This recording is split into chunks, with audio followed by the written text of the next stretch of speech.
Эти надмогильные плиты – все, что осталось от могил крымских татар, похороненных до депортации на кладбище в селе Тарахташ при въезде в Судак. Кладбище располагалось на месте этого виноградника. По башташам можно определить, принадлежали они женщине или мужчине. На каждом вырезан женский фес, украшение герданлых, мужской головной убор халпах и чалма, а также текст арабской вязью.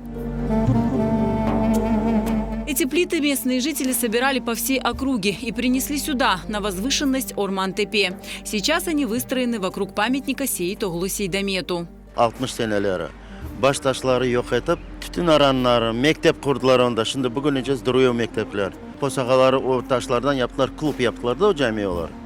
Bu baş taşları bu Seyit-Oğlu Seydamet'in yanına kalanları biz tütün aranını bozup onu taşımıştık. Все кости, которые удалось найти на этом поле, после возвращения на родину местные жители закопали в одну могилу. Здесь же, на Орман-Тепе, расположенный напротив бывшего кладбища.